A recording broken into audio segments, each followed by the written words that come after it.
Standing guard at the entrance to Heron Island is the HMCS Protector. But what is her story? How did she end up here? Let's find out.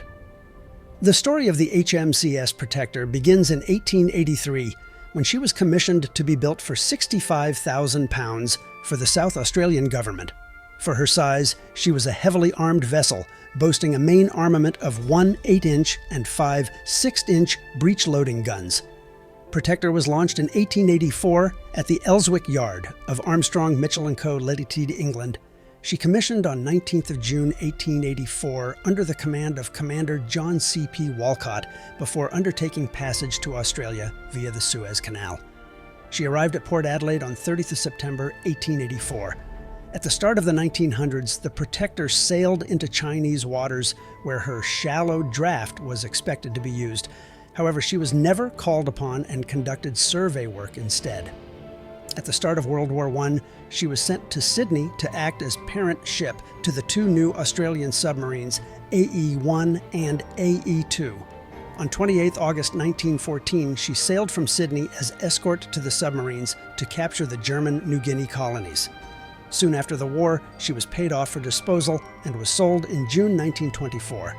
In July 1943, she was requisitioned for war service with the United States Army Forces in Australia. During her towage to New Guinea, she was struck by a tug and abandoned on a beach outside of Gladstone. For 2 years, she lay on the beach, wounded but not forgotten. Captain Christian Polson, owner of Heron Island Resort, raised the £10 necessary to raise her hull. Today, the wreck can be enjoyed and marveled at from Heron Island. Visitors frequently snorkel the wreck and enjoy the wonderful marine life that call her home. A word of warning to future visitors: make sure you wear the correct protective clothing around the wreck or keep your distance, as there are many sharp corners, and depending on the tide, there are plenty of spots to bump your head on. The story of the HMCS Protector is quite extensive. For full details of every passage, follow the link below to the Navy's website, which lists all the details of the ship, and it is also where I got most of my images from. The missing information not on the Naval website can be found at Heron Island's Information Center.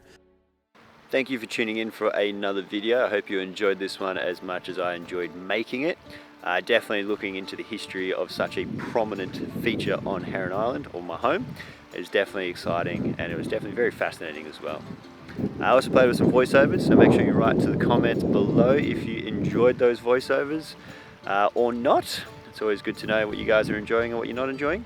And then if you did enjoy this video, make sure you hit that thumbs up button. Definitely helps me grow my channel. And then next week, I'm very excited for next week. Got a lovely little adventure to a place I have been wanting to visit ever since I heard about it. It is very hard to get to, so make sure you hit that subscribe button so you get notified of when I make that video, and check out that adventure. Until next time, peace.